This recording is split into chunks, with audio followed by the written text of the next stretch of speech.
wabarakatuh. Bismillahirrahmanirrahim.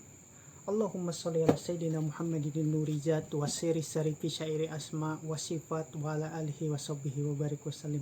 Allahumma sholli ala sayyidina Muhammadin abdika wa nabiyika wa rasulika an-nabiyal ummi wa ala alihi wa aswajihi wa juriyati adada midada kalimatika.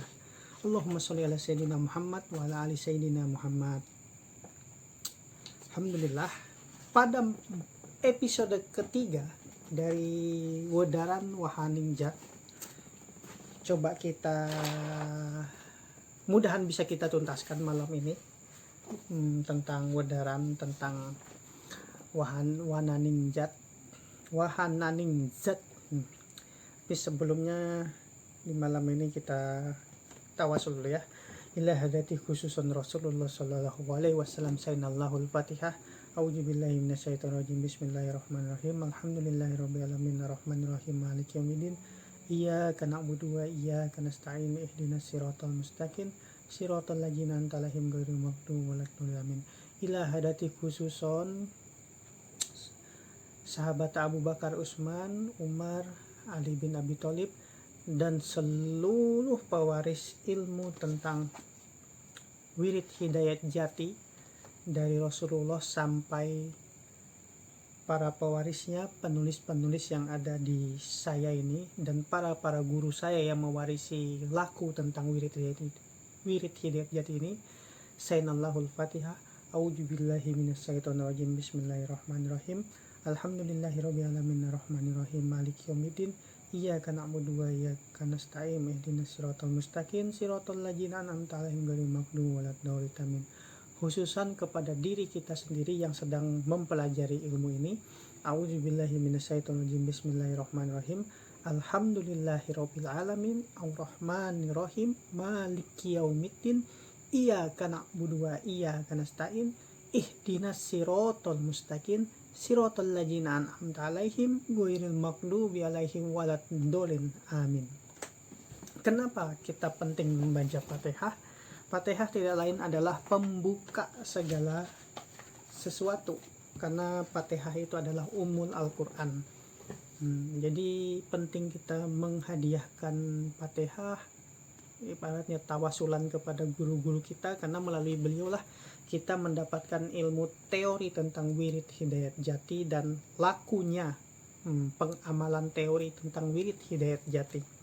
Karena wirid hidayat jati ini bukan ajaran sembarang tempat, ibaratnya bukan di sembarang tempat, sembarang duduknya. Tapi karena ada dunia YouTube kayak gini, biar ilmu ini tidak hilang dimakan zaman, karena sedikit sekali para ulama yang membahas ini, sedikit sekali, kecuali para orang-orang yang memang duduk di ilmu al-hikmah. Orang-orang al-hikmah biasanya duduk dulu, sempurnakan ilmu sangkan parannya, baru dia lebih banyak pada laku-laku suluk spiritualnya. Makanya dikatakan ahli hikmah. Kenapa ahli hikmah? Karena dengan perjalanan dia laku, perjalanan rasanya dia bisa bijaksana. Untuk mencapai kebijaksanaan itu, seorang ahli hikmah membuat sebuah kitab namanya Al-Hikam, yaitu salah satu seorang mursyid Thariqah Sajiliyah, penerus Syekh Abu Hasan As-Sajilah, itu Syekh Ibnu Athaillah As-Sakandari. Begitu ceritanya ya. Oke, kita lanjutkan aja. Bismillahirrahmanirrahim. Wejangan tentang Seyotya Arandarah. Ada diciptakannya sebuah berlian atau permata yang bernama darah. Ia mempunyai sinar yang beraneka warna, satu tempat dengan malaikat. Hakikat budi sebagai perhiasan jat, di mana adalah pintunya atma atau pintunya ruh. Duduknya di mana? Di alam ajasam. Tinggi bahasanya coy. Jadi kita sederhanakan bahasanya ya. Sesotya berarti berlian atau permata yang memancarkan cahaya warna-warni. Berlian ini mengalir di sekujur tubuh fisik calon manusia yang sudah terbentuk. Berlian ini tak lain adalah darah. Darah selain berfungsi untuk menghidupi badan fisik, sesungguhnya juga membawa budi. Budi bisa berarti kesadaran jaga atau consciousness. Nah, sekaligus bisa berarti kesadaran, kepahaman, atau awareness. Jadi ada namanya kesadaran jaga, ada namanya kesadaran kepahaman. Jadi ungkapan Jawa aja budi wae, jangan bergerak saja, merujuk pada kesadaran jaga. Tapi di sini kesadaran jaga adalah pengetahuan penuh atas diri, ruang, dan waktu. Sedangkan ungkapan Jawa luhur budine, luhur kesadaran pemahamannya, merujuk pada kesadaran kepahaman. Kesadaran kepahaman adalah kesadaran dari hasil pengetahuan atau pengalaman hidup. Darah hanya membawa kesadaran jaga yang berasal dari nafsu mutmainnah. Di dalam nafsu mutmainnah sendiri terkandung dua kesadaran itu sekaligus. Jadi di dalam nafsu mutmainnah itu ada kesadaran jaga, ada kesadaran kepahaman. Melalui apa? Melalui getih tadi, darah. Lanjut, hubungan kesadaran jaga dengan darah memang sangat erat. Kegagalan sistem sirkulasi darah dalam mempertahankan suplai darah yang memadai atau berkurangnya suplai darah mengakibatkan berkurangnya suplai oksigen ke jaringan tubuh dan tentunya suplai oksigen ke jaringan otak. Sehingga apa? Dijelaskan dalam buku ini, bisa mempengaruhi turunnya kesadaran jaga kita. Begitu ceritanya. Demikian pula sebaliknya, jika sirkulasi darah lancar dan stabil, suplai darah akan memadai dan mempengaruhi kestabilan kesadaran jaga juga.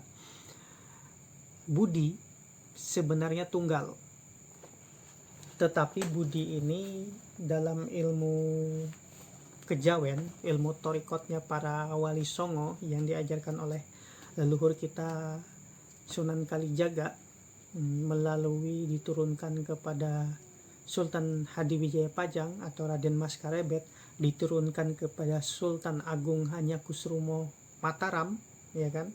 Kemudian diturunkan kepada leluhur-leluhur para raja-raja Jawa, ya kan, para penerus raja-raja Jawa yang masih darah kental dari Wali Songo, menyampaikan budi itu ada 3 jenis.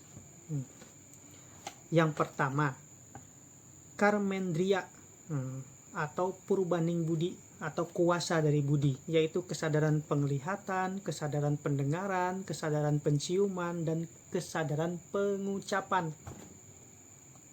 Yang kedua, antarendriya arantaning budi, jarak waktu budi, yaitu detak jantung dan napas. Arantaning budi mengandung arti bahwa budi tidak menyadari bahwa hal itu terjadi, atau dengan kata lain terjadi begitu saja tanpa perlu kehadiran budi. Inilah pelajaran ilmu-ilmu Jawa kuno, coy. Jadi apa ya, kalau kita nggak bisa mengolah pemikiran, mengolah rasa di hati, ilmu-ilmu leluhur Pulau Jawa ini yang dipakai di seluruh bumi tanah Jawi itu nggak cuman Indonesia, Thailand, Patani, ya kan, Malaysia, yang semua pakai huruf Arabnya itu Arab Jawi namanya.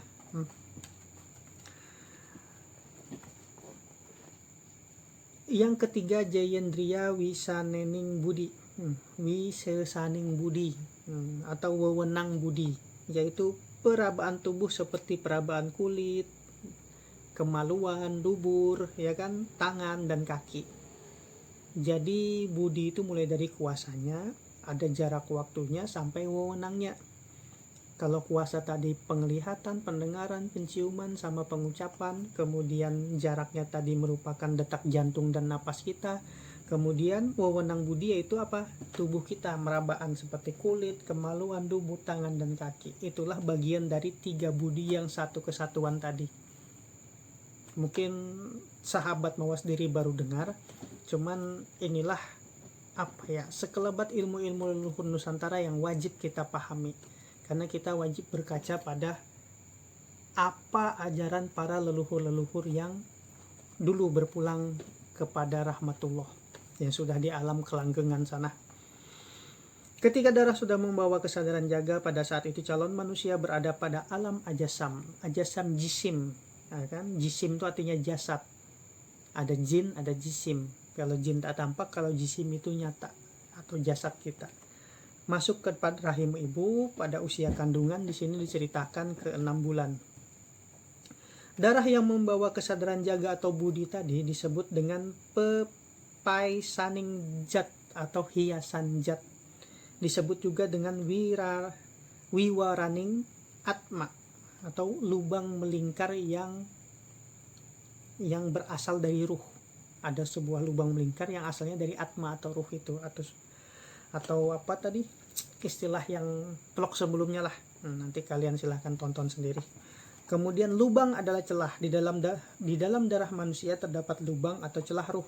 Jika darah menghilang, keluarlah ruh dari tubuh fisik manusia. Ini dia.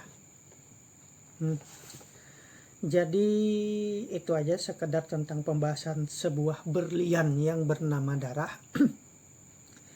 Bagian ketujuh tentang wedaran wahana ningjat, diciptakan dinding agung yang disebut dengan hijab. Hijab adalah pembatas atau tabir yang agung.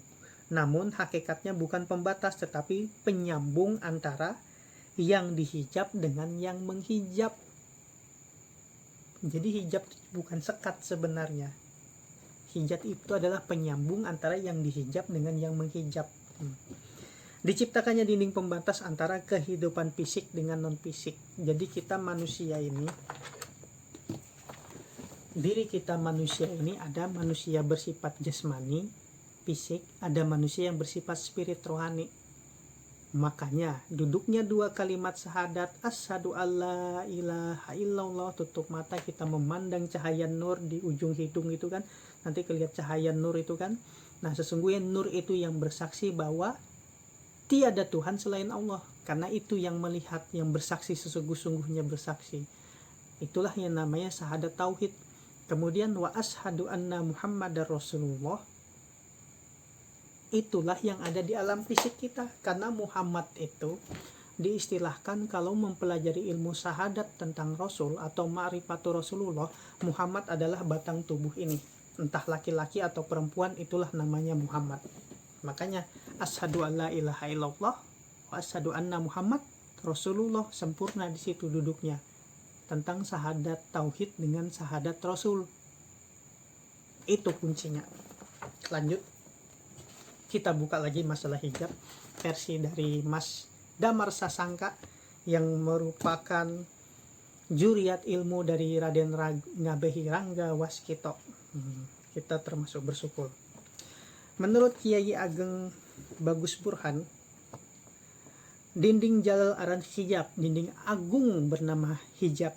Dinding jalal berarti dinding agung, sebuah sekat yang agung dan kokoh. Hijab, kijab, nah kijab di sini ya. Dinding jalal aran kijab. Kijab adalah ucapan Jawa dari kata Arab yang artinya hijab. Hijab berarti tabir. Nah, apakah sekat agung berfungsi sebagai tabir penghalang? Tak lain adalah apa di sini?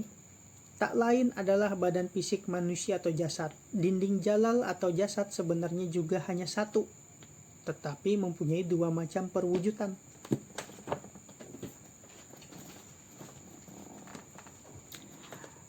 Jadi di kitab ini diceritakan hijab sesungguhnya adalah jasadnya kita ini.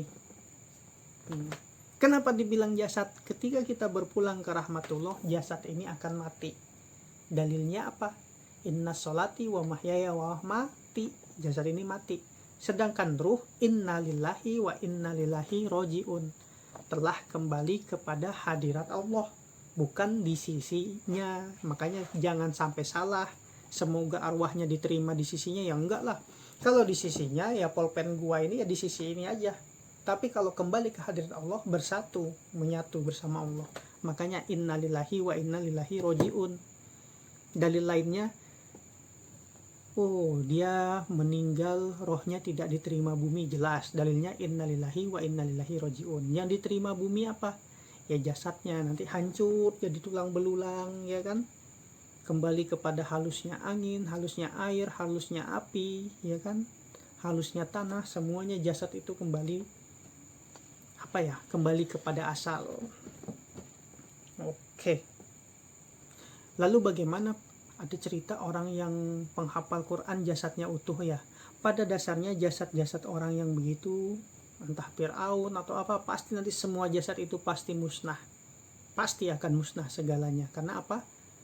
Segala sesuatu yang baharu pasti akan musnah. Nanti pada saat kiamat semuanya ini akan hancur kembali. Oke, lanjut aja. Nah, jasad itu ada dua perwujudan. Yang pertama turab, badan kita atau badan tanah, yaitu badan yang tercipta dari tanah, disebut juga dengan badan jasmani. Logika kita dari tanah, nih kita gesek-gesek, muncul daki. Nah ini ketika dimasukkan ini bisa jadi pupuk tuh, jadi tanah, jadi untuk tanaman. Yang kedua latif, jasad yang latif, atau badan halus, atau ibaratnya kita badan sukma atau badan ruhani. Itulah dia. Ada dua macam perwujudan ya. Jasad itu sebenarnya satu, diri kita ini, diri kita secara turab, badan yang dari tanah ini, dan diri kita yang roh ini, yang membuat saya bisa menyampaikan materi ini kepada teman-teman sahabat mau sendiri di seluruh antero dunia. Oke, ketika dinding jalal sudah tercipta dengan sempurna, calon manusia sudah bisa disebut dengan manusia. Ketika sudah sempurna, maka itulah dikenal dengan istilah manusia. Pada saat itu ia berada pada alam insan kamil. Insan kamil itu artinya alam manusia yang sempurna. Jadi dari alam hadiyat, alam wahdat, ya kan, masuk lagi ke alam apa tadi? Alam macam-macam tadi ya. Ada alam mitsal, langsung nanti turun lagi ke alam apa tadi itu, alam ajasam, langsung masuk ke insan kamil. Insan kamil adalah alam kita manusia seutuhnya ini, inilah dikenal dengan alam insan kamil. Ketika kita berzikir, masuk lagi adalah kita menjelajahi alam-alam yang ada di diri sendiri. Pada kenyataannya ya, ruh kita itu menjelajahi alam-alam yang ada di diri, sebagaimana Allah, tahapan-tahapan Allah menciptakan diri manusia sampai ke insan kamil, itu namanya ilmu sangkan paran dumadinya ya. Terus tahapan kita yang masih hidup belajar pulang ke rahmatullah, mematikan diri sebelum mati, ya kan, mutu qabla antal maut tadi, ilmu manunggaling, ilmu pemulangan, saat melewati alam insan kamil, kembali ke alam ajasam, kembali lagi ke alam arwah, kembali lagi ke alam mitsal, kembali ke alam arwah, kembali ke alam wahdah, ya kan, kembali ke alam apa. Nah itulah ilmu-ilmu yang entah orang zaman dulu namanya ilmu pemulangan. Bagaimana memulangkan urusan kayak gitu. Teorinya gampang ya kayak saya ucapkan, cuman pada laku prakteknya itu butuh riadoh mujahadah. Makanya hadirlah ulama-ulama yang mengajarkan zikir-zikir torekot, tarikat, mulai dari tarikat Samaniyah, Khalwatiyah Samaniyah, Torikoh Qodoriyah, Naksabandiyah, Sajiliyah, Torikoh Junaid al-Baghdadi, yang jadikan torikoh utama Imam al-Ghazali ya, dan para guru-guru kita yang ada di Timur Tengah, khususnya guru-guru kita yang mengajar di Darul Mustafa. Oke, lanjut.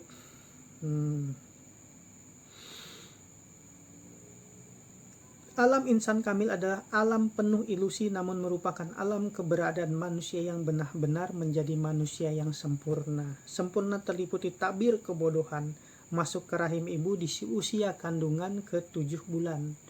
Nah, di usia ke-7 bulan ini kadang-kadang bayi itu lahir pada usia 7 bulan, kalau tidak 7 bulan, usia 9 bulan.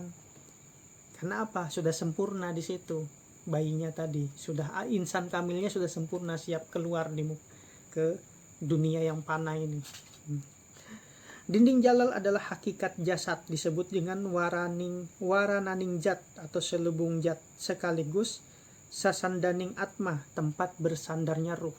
Ruh kita bersandar dalam jasad kita ini ya.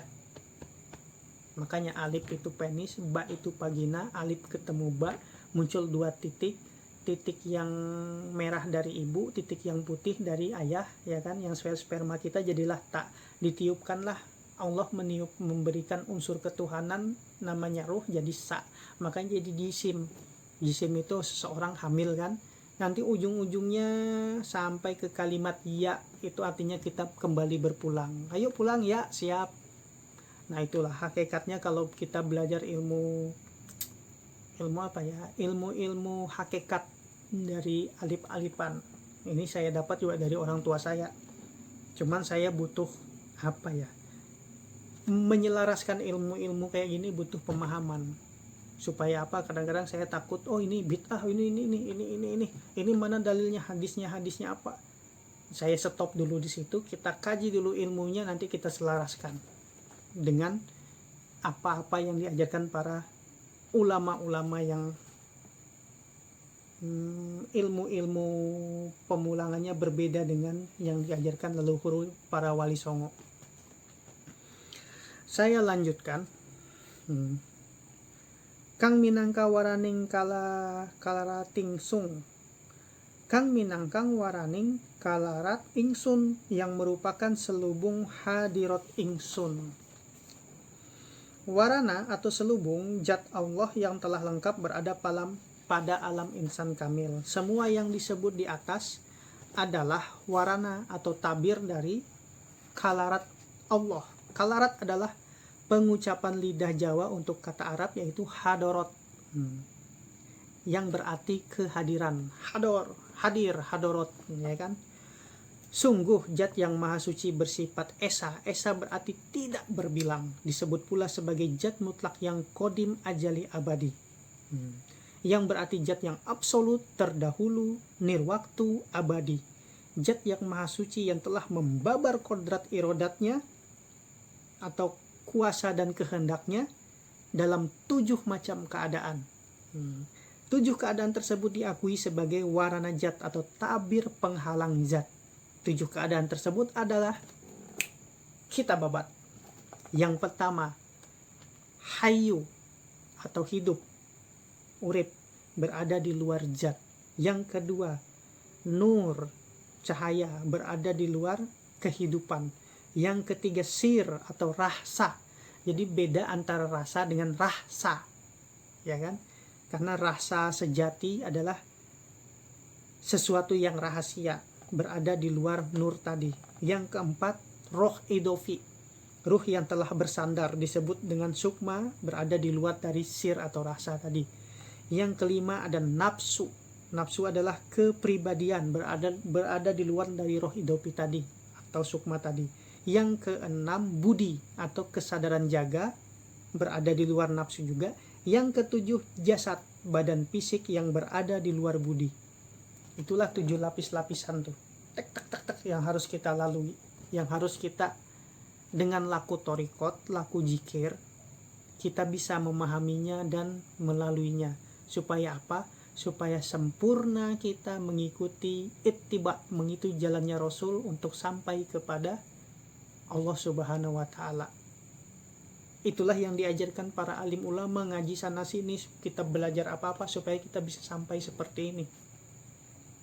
Lanjut, ada yang namanya hayu. Hayu mendapat wewenang zat untuk menghidupi keberadaan nur, cahaya, sir atau rasa, roh idopi, sukma, nafsu, budi, jasad, merata tanpa satupun yang terlewati. Adapun yang tampak nyata dan bisa kita raba dari keberadaan hayu atau hidup tadi, satu persatu penjelasannya sebagai berikut. Yang pertama, ketika hayu menghadap menghidupi nur atau cahaya, ia meresap ke mata batin kita. Oleh karenanya kita memiliki kesadaran kepemahaman atau awareness.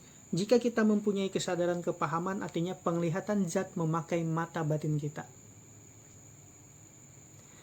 Yang kedua, ketika hayu menghidupi sir atau rasa tadi, ia meresap ke hidung batin kita.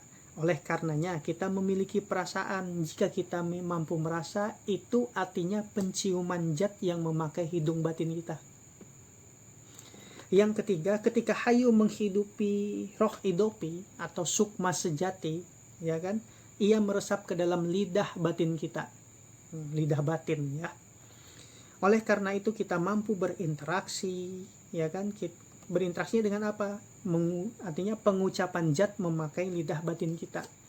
Ketika hayu menghidupi nafsu, ia meresap ke telinga batin kita. Oleh karena itu kita mampu menerima segala sensasi di luar dunia, di dunia luar.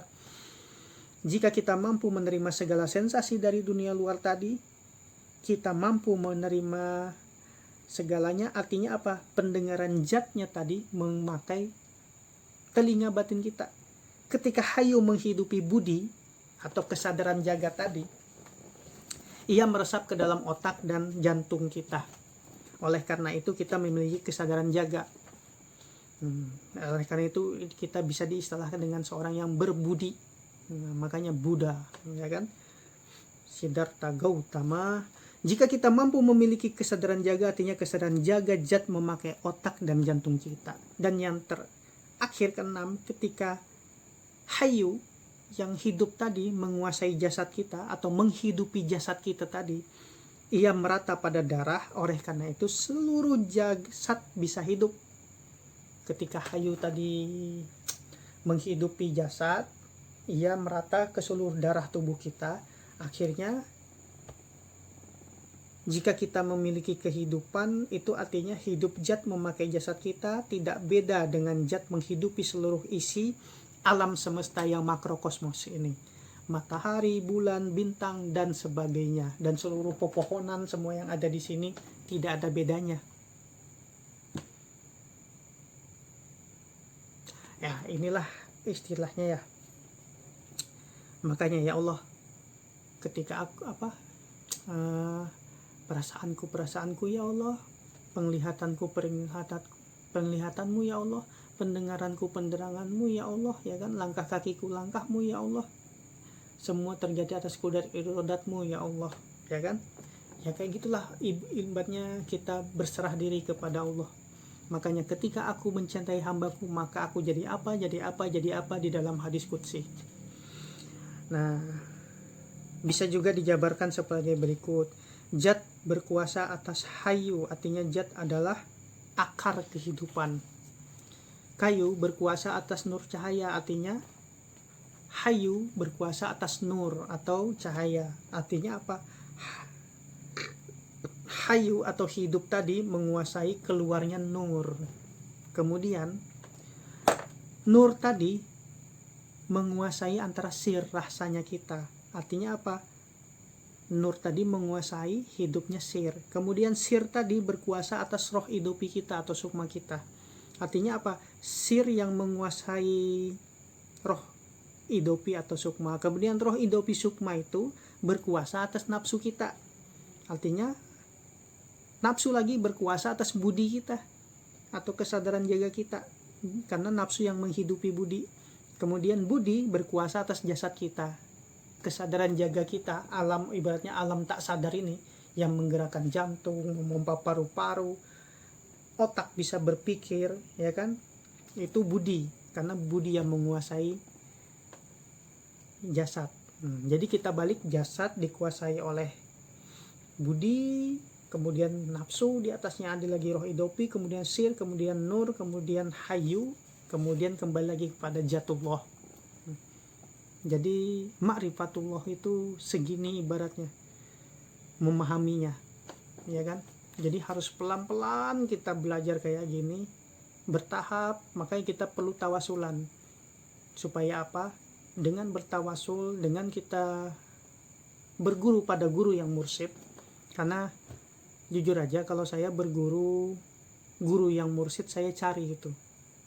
Ibaratnya saya keliling, siapa yang bisa duduk, yang mewarisi ilmu-ilmunya para leluhur wali songo, yang bisa ibaratnya sandaran badannya para wali-waliullah, ya kan. Di situ saya duduk menuntut ilmu di sana. Ya, duduk yang tekun. Karena Allah hadirkan berbagai macam guru dari seginya. Contohnya guru kita di Yaman, patokan kita adalah Habib Umar bin Hafidz, ya kan. Kemudian saya belajar wiritannya, jikirannya, hijib-hijibnya melalui kakak saya yang kuliah di Hadramaut. Kemudian salah satu guru yang mengajarkan ilmu-ilmu tasawuf dari Imam Ghazali, termasuk Thariqat Al-Junaidi Al-Baghdadinya, ya kan. Kemudian saya bahkan guru ini ke India, ke Mekah, kemana, ibaratnya menurunkan dengan tulusnya dengan datang mengajarkan ilmu. Kemudian ada guru yang mengajarkan tata cara jikiran melalui jalan dari Zuriat Syekh Muhammad Arsad Al-Banjari dengan torikotnya Samaniyah dari Syekh Muhammad Saman Al-Madani, belum lagi dari torikot yang lain. Nah, itu perjalanan itu kalau saya sendiri untuk menyelaraskan pemahaman yang kayak gitu butuh waktu sebenarnya.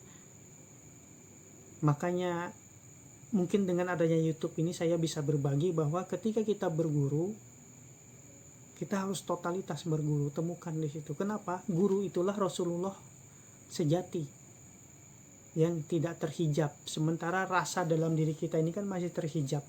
Untuk mengenal Rasulullah itu terhijab, tapi guru di depan kita itulah pewaris para nabi dan rasul, pewaris Rasulullah yang mengajarkan apa yang disampaikan, bagaimana sampai kepada Allah Subhanahu wa Ta'ala, bagaimana sempurnanya kita berucap Subhanallah, Maha Suci Allah, Alhamdulillah, segala puji bagi Allah, ya kan, Allahu Akbar, Allah Maha Besar, la haula, tiada daya dan upaya, wala quwata illa billahil aliyil azim. Nah, itu dia sebenarnya tujuan guru-guru supaya sampai ke sana.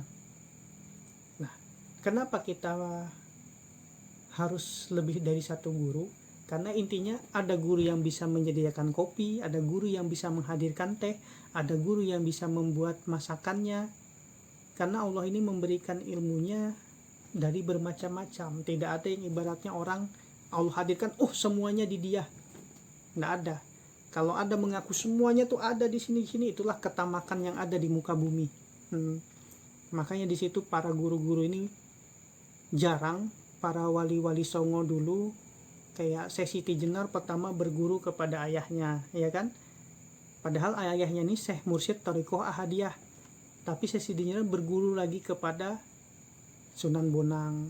Siti Jenar juga mengambil ilmu dari guru-guru dari tanah Persia, yaitu Ibnu Arabi, tentang ajaran wahdatul wujud atau bagaimana cara berpulang ke rahmatullah.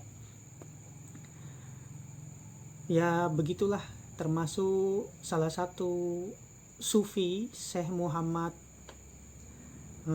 yang pengarang kitab Hidayatus Salikin, Abdus Somad Al-Falimbani, itu juga luar biasa. Termasuk salah satu lagi yang mengarang kitab karena dipaksa, yaitu Syekh Muhammad Nafis Al-Banjari. Itu luar biasa perjalanannya guru torikot ini. Torikot hampir semua torikot dia punya Syekh Mursyid yang membimbing. Itu baru amalan torikot, belum lagi amalan ilmu-ilmu tentang syariatnya, ilmu fikihnya, ilmu apanya. Nah, kalau kita yang sekarang ini kita duduk ke situ karena bukan makomnya kita belajar di situ, ya itulah kita wajib kita mencari duduk di situ karena makom kita bukan makom para waliullah, makom para ulama. Nah, di sini kita perlu mendekatkan diri kepada para ulama, dekatlah. Nah, itulah kenapa sholat berjamaah itu lebih di masjid lebih utama daripada sholat sendiri. Makanya dengan kita berjamaah di masjid, ini kuncinya. Makanya para alim ulama, orang tua saya sendiri almarhum meminta saya utamakan sholat jamaah itu di masjid, karena di masjid itulah kamu bertemu dengan para orang-orang soleh. Bukan ketika masjid kamu ini sembahyangnya salah, ini tidak sempurna, ma'rifatnya gini. Itulah hijab yang menjadi iblis di hatimu, menghalangi kamu ke masjid. Disitulah hablum minannasmu batal, disitulah amal ma'ruf yang kamu ucapkan nahi mungkarmu itu batal. Kenapa? Kamu sendiri menyekat dirimu untuk silaturahmi dengan masyarakat. Padahal hakul ala muslimin sittun. Nah, hak antara muslim yang satu sama yang lain ada 6. Ijalah kita pasalim alaih, ya kan, wajadaka pajibhu wajatan soalkafan tasawufa, ya wajab, pokoknya lengkap lah. Intinya apa? Silaturahmi dan tegakkan hablum minannas. Makanya itu Rasulullah mengajarkan berjamaah. Jangan kepikiran masjid dibatin, tapi langkah nyatanya nggak ada. Disitulah kenapa rezeki kita tertutup, kenapa kita di masyarakat kurang tapi diperhatikan masyarakat sekitar, ya karena kuncinya kepada mawas diri kita sendiri, itu kuncinya. Ini pentingnya. Makanya karena kita tidak belajar ilmu-ilmu yang dalam seperti ilmu begini, maka kita mendekat ke masjid. Dengan masjid kita diskusi, silaturahmi, ceritaan, akhirnya apa? Bisa sampai kita kepada hadirat Allah. Sambil di situ kita ibadah. Selain ibadah, disitulah juga kenapa masjid itu tempatnya ilmu. Karena saya sendiri pengalaman jadi Ketua Umum Ikatan Pemuda dan Remaja Masjid Baitul Mutakin Islamic Center Provinsi Kaltim. Jadi saya mengarahkan semua adik-adik saya yang dari berbagai macam usia dan umur, pemuda dan remaja masjid, ngumpul tuh di Masjid Islamic Center Provinsi Kaltim. Kita sama-sama ibadah, kita sama-sama kaji ilmu. Kenapa di Islamic Center? Karena di situ berkumpulnya para alim ulama, para guru-guru yang sudah lama menimba ilmu pengetahuan. Dan bersyukurlah ketika kita duduk di situ, selain ada doa keberkahan dari para guru, ketika kita kumpul di masjid ada keberkahan dari orang-orang yang mencintai masjid sebagaimana para sahabat ahlu sufah. Ya intinya disitulah hablum minallah dan hablum minannas harus jalan. Lanjut ya. Jadi kalau dibalik urutannya, jasad ada dalam wewenang budi, budi dalam wewenang nafsu, nafsu dalam wewenang sukma, sukma dalam wewenang rasa, rasa dalam wewenang cahaya, cahaya dalam wewenang hidup. Hidup sepenuhnya dikuasai oleh zat, oleh karenanya keberadaan hidup tidak dibatasi dengan keberadaan zat.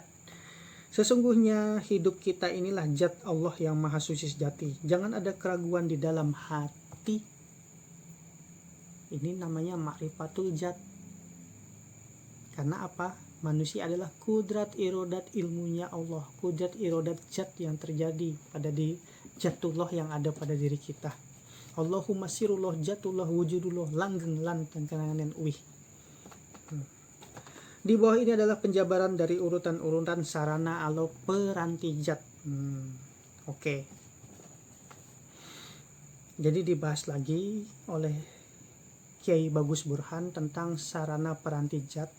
Yang pertama, zat mutlak kodim ajali abadi. Zat mutlak yang terdahulu nirwaktu dan abadi. Zat tidak bisa ditunjuk, ia merata dan meliputi hidup kita, dikatakan ora zaman, tidak berjaman atau tidak berwaktu. Ora makan, tidak bermakom atau berkedudukan. Ora arah, tidak dapat ditunjuk. Ora enggong, tidak bertempat. Ora kanta, tidak berwujud. Ora rupa, tidak berupa. Ora warna, tidak berwarna. Bukan lelaki, bukan perempuan, bukan wandu. Diberi perumpamaan kombang angleng ing awang-awang. Kumbang memiliki persembunyian di awang-awang.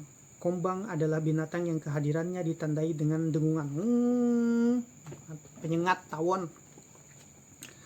Awang-awang adalah tempat kosong yang tak dapat ditemui apapun di sana. Awang-awang adalah suatu tempat yang tak beruang dan waktu. Kombang angleng ing awang-awang sebenarnya melambangkan getaran kehendak zat yang maha suci yang muncul dari suatu tempat yang sebenarnya bukan tempat yang tak beruang dan waktu. Suatu tempat yang sebenarnya bukan tempat, sesuatu yang tak beruang yang tak beruang dan waktu, yang kadim ajali abadi. Dalam ajaran tasawuf ini disebut dengan ajalan martabat 7, disebut dengan la ta'yun atau tidak nyata, karena belum nyata keberadaannya.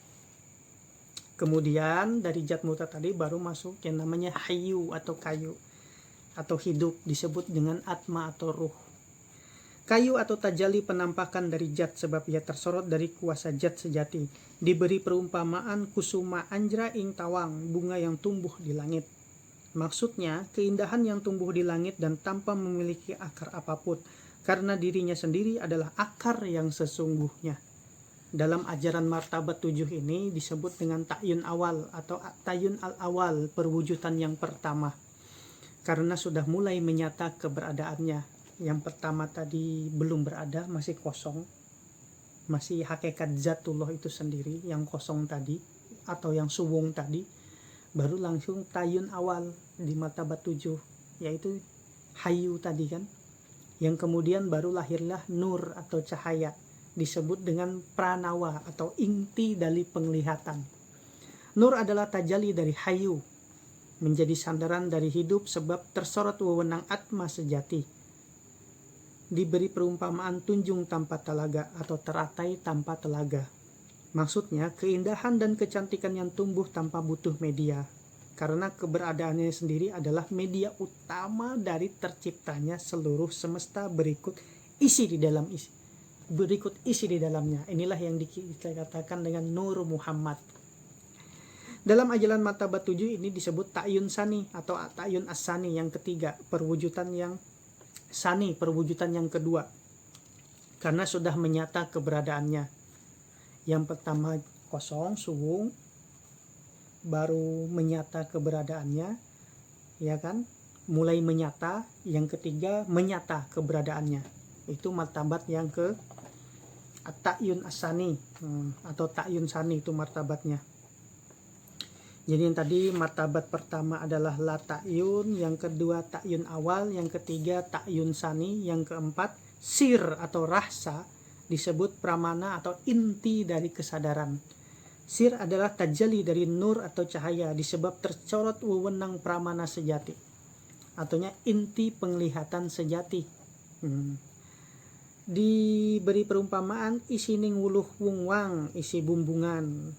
Bumbungan itu bilah berbentuk bulat yang dengan lubang di tengah yang kosong.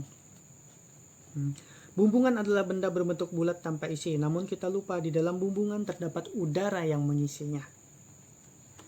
Jadi sejatinya apa ya? Ini ada benang ya, ini benang. Ini kelihatan kan kosong kan? Sebenarnya ini bukan kosong, tapi masih ada isinya. Isinya tuh udara. Itu istilahnya kayak gitulah bumbungan.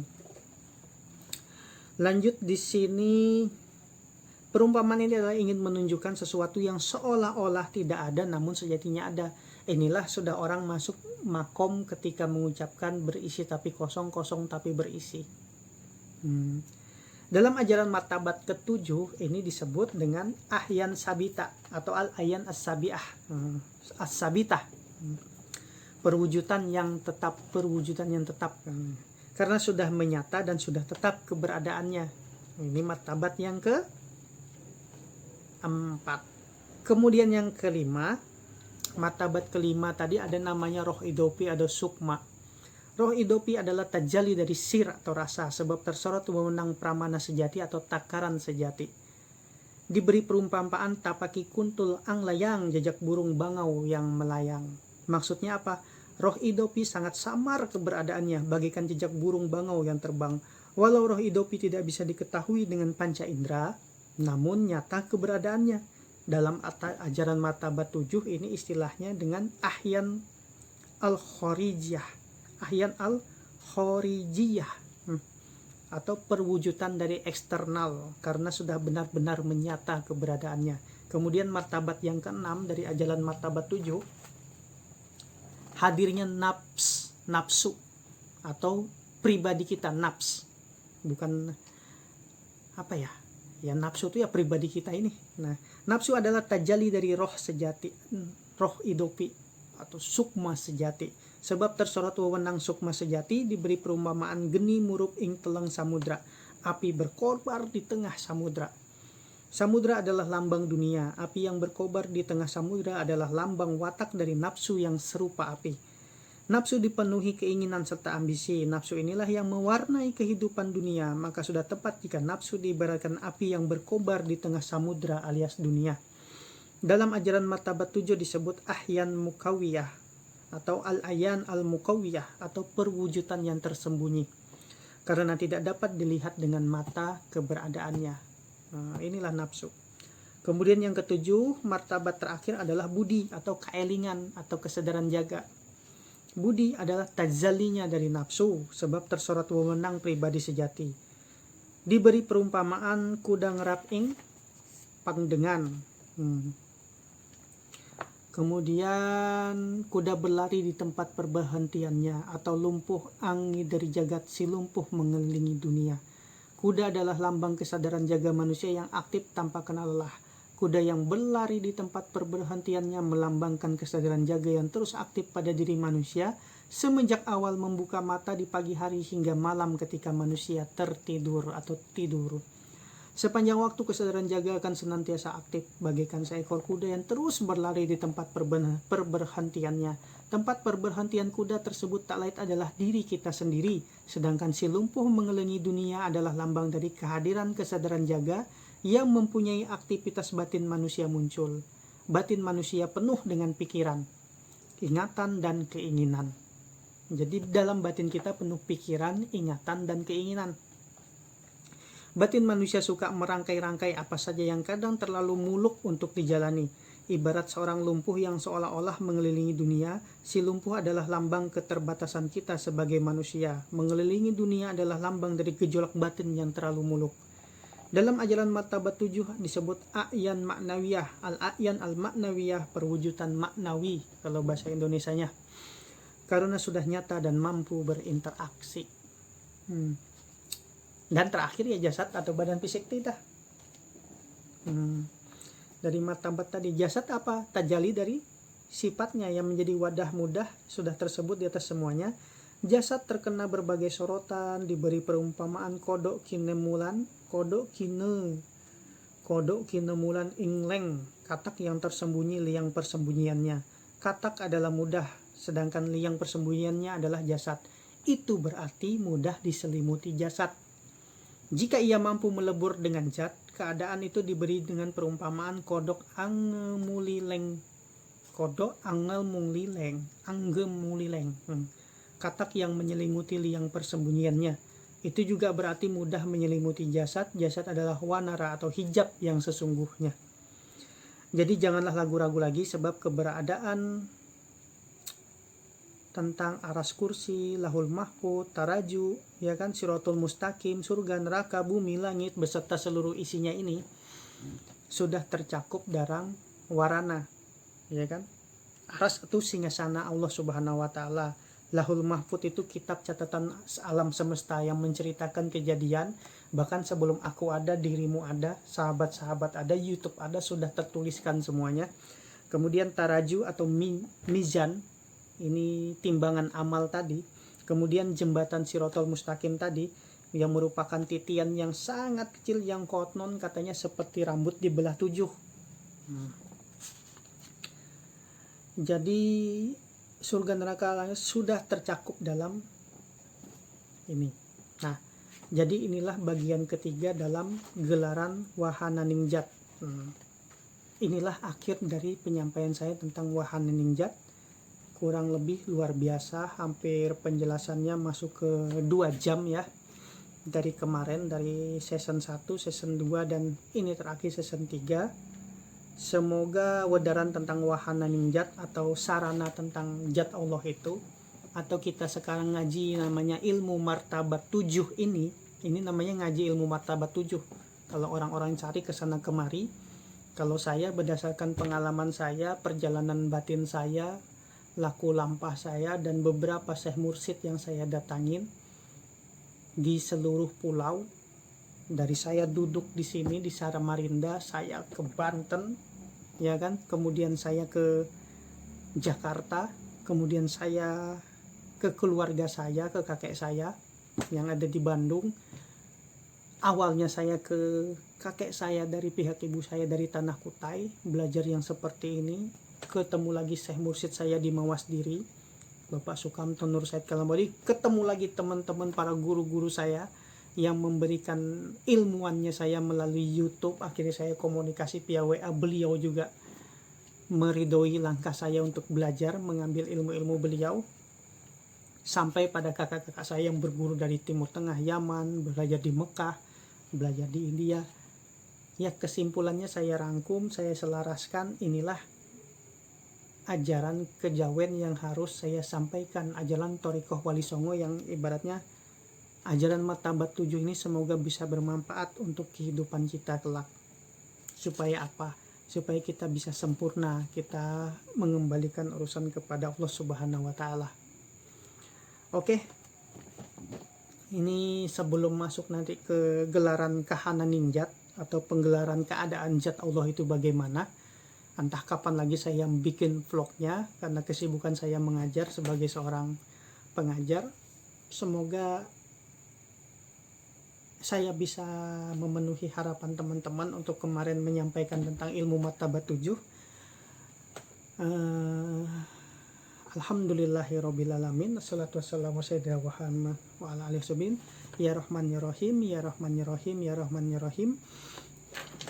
Kita akhiri dengan doa aja ya.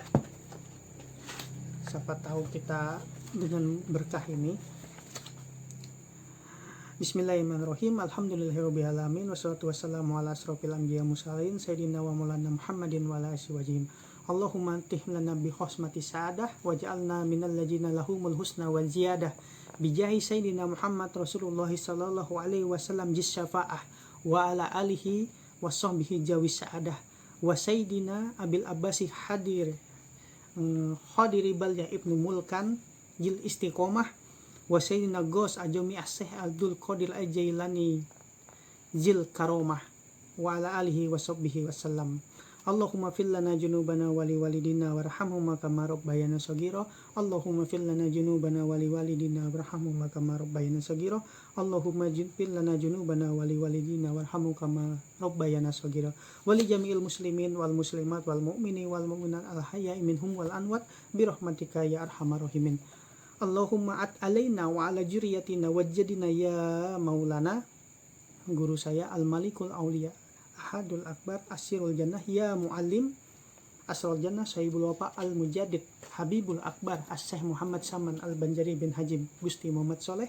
Allahumma alaina wa ala juriyatina wajadina ya Maulana Datuk Syekh Muhammad Arsad Al Banjari bin Abdullah Kalampayan.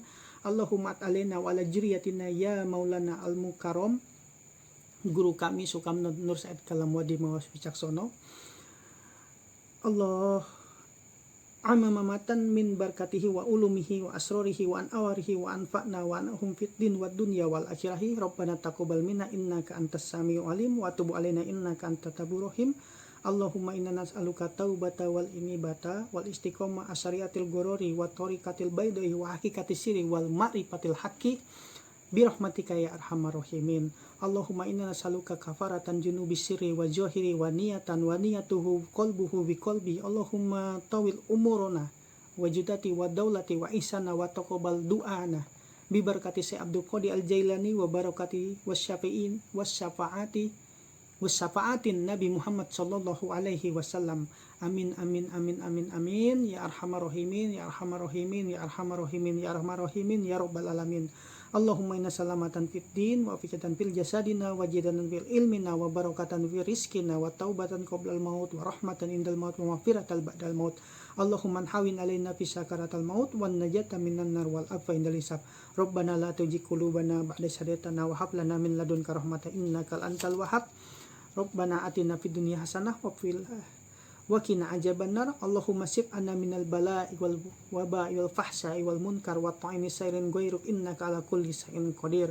Allahumma sholli ala Muhammad Rasulullah sayyidina wajidana Muhammad Rasulullah ya ma'ani ma'ani ma'nawiyah ya jasmani jasmani jasmaniyah ya ruhani ruhani ruhaniyah ya nafsiyah nafsiyah salabiyah jalal jamal qahar kamal Allah isbat musbat Allah juhudana Muhammad Rasulullah.